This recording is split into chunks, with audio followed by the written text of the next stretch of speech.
Buongiorno ragazze, allora oggi vi faccio vedere un girocollo messo su con una fascetta di due colori. Mi sono fatta già le spalle di un campione e adesso mi faccio le quattro metà del collo. Dalla spalla sinistra piego lo scollo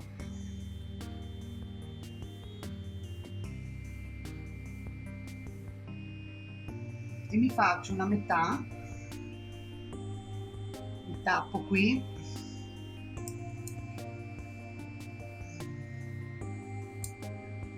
poi lo rimetto sulla spalla sinistra, mi tappo con la spalla e mi faccio le quattro divisioni per poter distribuire bene lo scollo sul collo. E di qua,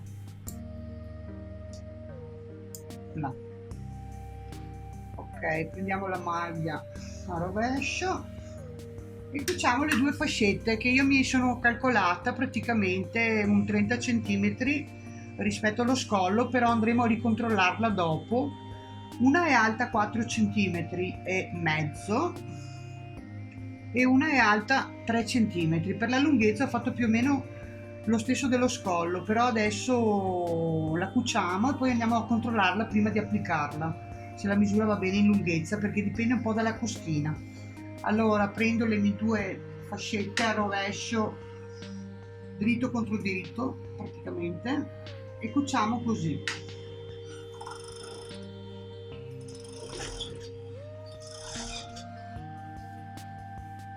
Sono anche due costine diverse, una più grossa e una più leggera, per cui può essere che ci sia un po' di differenza.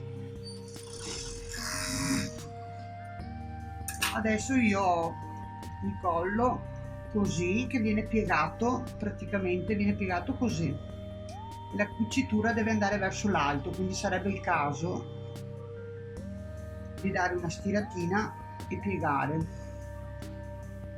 Sarebbe bello fare anche una specie di una cucitura lineare per bloccarla qui a riva, però bisogna stare attenti a farla bene, perché se è troppo corto il punto fa le onde, se è troppo lungo può tirare, quindi si mette una lunghezza diciamo media di lineare e si tiene la tensione un po' lenta. Si prova a tirare, se la cucitura tiene bene, altrimenti bisogna mollare fino a che non va bene, insomma. Io adesso lo salto questo passaggio, perché tanto andiamo piuttosto a controllare se lo scollo va bene su questa fettuccia. Allora, io ho lo scollo così, mi faccio un controllo a metà,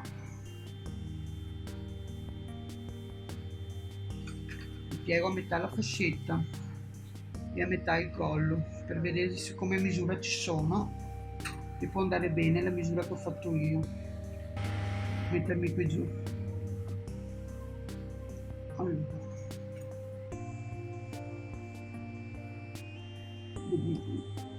io mi metto a 0,7 dallo scollo, tiro un po', mi vedo un attimo se può andarmi bene, se sarà un po' larghina. Comunque dai, proviamo a farla così.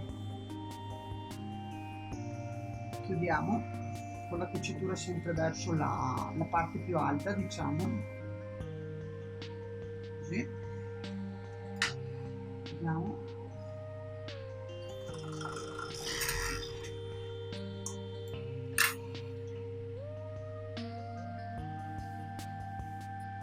Prendo la mia spalla a sinistra, capo indossato a rovescio e questo. Proviamo a vedere di applicare il collo. Allora,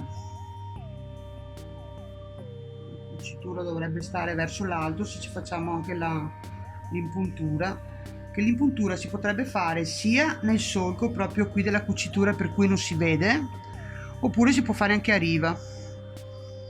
Anche in mezzo al solco viene bene perché non si vede niente, però tiene il collo fermo, diciamo. Adesso io mi metto così perché sto cucendo a rovescio.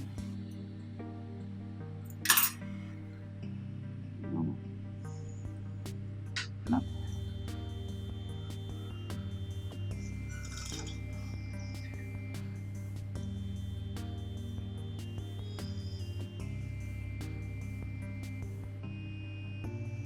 I miei segni dove sono? Non ho segnato la fettuccia però. Vabbè, lo facciamo con la metà. Sarebbe da fare le 4 divisioni anche del collo per distribuirlo bene. Io mi sono dimenticata di farlo nella fettuccia, comunque lo faccio lo stesso con le 2 metà. No.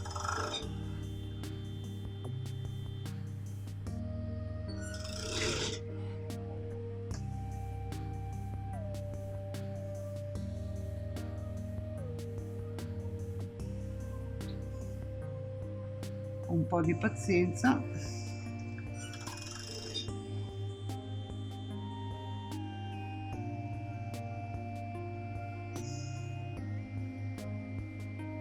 È un po' larghino, ho paura.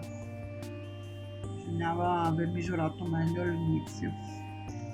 Io lo sto facendo un po' così, tanto per far capire il sistema di questo bicolore.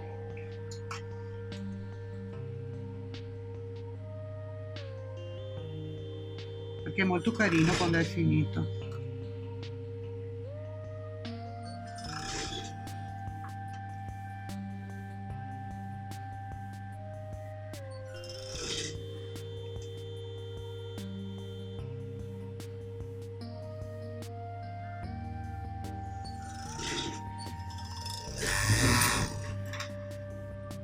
Ecco, adesso giriamo il nostro collo e gli diamo una bella stirata. La cucitura l'ho abbastanza centrata, praticamente sta venendo dietro. Questo sarebbe il collo finito. Ovviamente io le 4 metà le fate sia sullo scollo che sulla fascetta, così lo mettete su bene, diciamo, e misurate bene la misura prima di metterlo su. Date una controllata, perché le costine alle volte cedono di più, alle volte cedono meno, insomma. Comunque non è brutto, quando viene stirato così è carino. Ciao! Ciao ragazze, vi faccio vedere il collo finito, eccolo qua. Adesso volevo precisare un attimo che la tagliacucci del coppino, che è in contrasto bianco su blu, che è un po' bruttina, quando dovete fare il collo mettete naturalmente il colore uno sotto e uno sopra diverso, cioè il bianco da una parte e il blu dall'altra, che così non si vede niente. Altrimenti, come opzione, sarebbe molto bello mettere una fettuccia spiegata tipo questa. Io adesso ho questa rossa, però può essere di tutti i colori, e solo sul coppino magari ci si mette la fettuccia, che così si nasconde anche e viene più bello. Ok? Ciao a tutte!